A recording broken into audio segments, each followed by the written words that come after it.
From MTN News, this is Montana This Morning. Many Montana healthcare givers are saying their battle with COVID is over. Coming up, see how some are already starting to return special equipment they received to fight the virus. A search for a missing woman up here in the Highland Mountains south of Butte ended tragically. I'll give you the details coming up. Well, happy Tuesday, Southwest Montana. It is now 6:30. That's a live shot into Butte, thanks to our friends at Community Hospital of Anaconda, the ICAM. Beautiful morning. Layers. It is chilly. cold. Chilly. Looking out there, some areas down into the single digits. West Yellowstone. It just keeps falling. Yeah, 9 degrees in West Yellowstone. Our weather watcher Ken reporting 10. They've had a few inches of snow here over the last several days. In fact, really is boosting our snowpack in southwest Montana. Coming up here in a few minutes, I'll show you where we stand for snowpack. Looks like a few isolated showers today. It shouldn't be widespread. It may dampen your windshield a little bit here and there, but we're not talking heavy showers by any stretch throughout the day today. Highs into the 40s for most of the area. We may brush the 50-degree mark for a few areas as well. Less wind today, warmer temperatures tomorrow, and then another cool down. Hey, the good news is a warm weekend ahead. You'll want all of that. You'll get it all in the forecast coming up in a few minutes. Well, thanks, Matt. 6:31 now. The COVID-19 pandemic, more than 2 years old.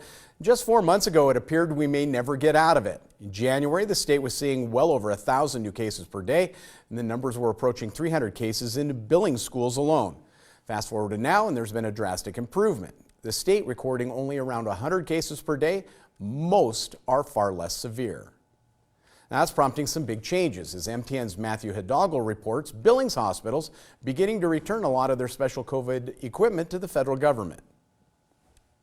Back in 2020, COVID-19 shocked the world and overwhelmed hospitals and healthcare workers.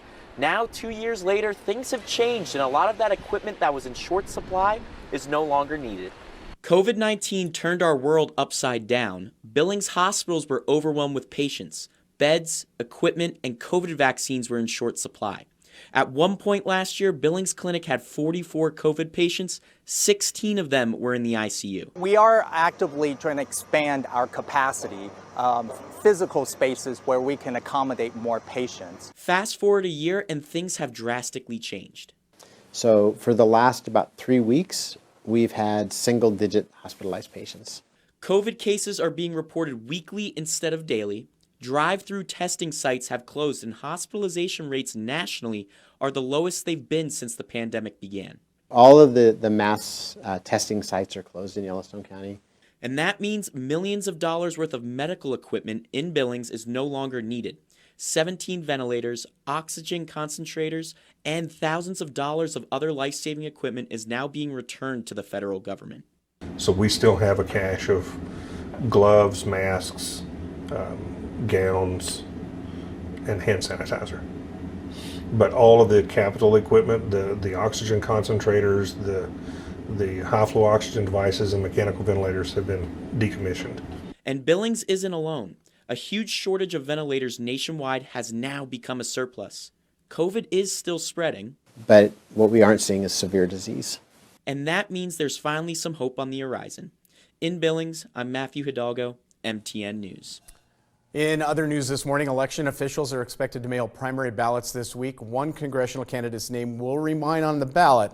Despite his death, State Senator Mark Sweeney was the highest funded candidate in the Democratic primary for Montana's Eastern Congressional District. His name will remain on the ballot. The two other candidates running in the primary are Penny Ronning, Skylar Williams.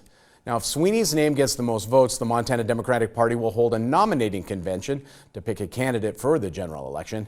County commissioners from Sweeney's Senate District, which includes parts of Deer Lodge, Granite, Powell, and Silver Bow counties, will appoint someone to fill his seat.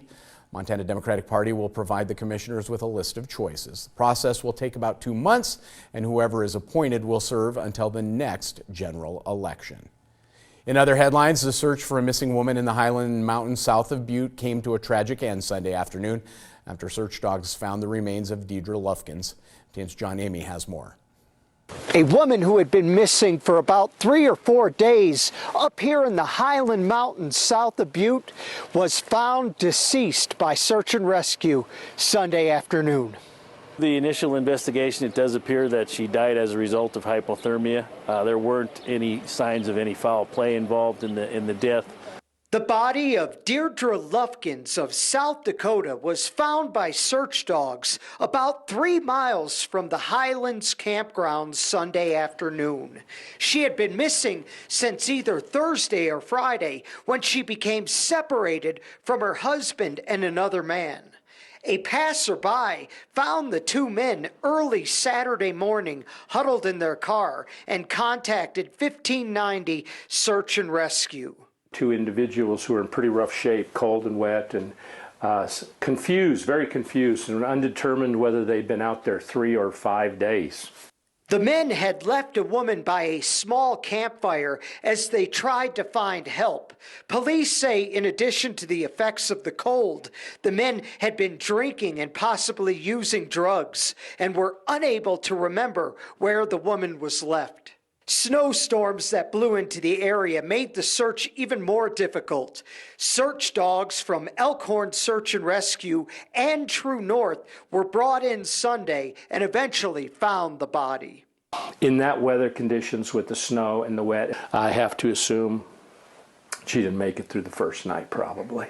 The weather this time of year is so unpredictable, and you mix it with the remote and difficult terrain, and if you're not prepared, it is very difficult to survive out here for very long.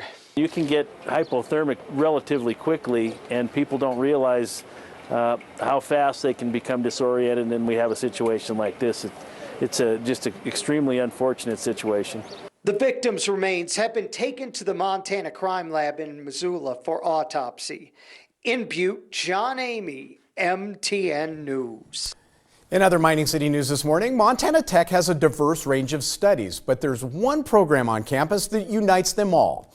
We recently visited with the Montana Tech Baja team as they geared up for international competition in Tennessee, a competition they finished in the top 10 just a year ago. This specifically formed frame is maybe the greatest unifier on the Montana Tech campus. This soon-to-be Baja buggy, the brainchild of students from all walks of campus life. Its predecessor put Tech in the top 10 at last year's Society of Automotive Engineers competition. The 2022 version planned to be an improvement on that design. What we did is we took last year's design and we found areas that we could improve on, and we've been working on that, designing new pieces, new components. We put a new transmission in it this year, redid the four-wheel drive system, and so we're just trying to incrementally improve it each year instead of trying to do a full overhaul. SAE gives the teams a 10-horsepower engine and a book full of standards that must be met to compete. Check-in for the competition is strict. You don't pass, you don't compete. Then it's head-to-head against dozens of teams from across the country and around the world. Think big schools, MIT, Texas Tech. Or how about a team from India?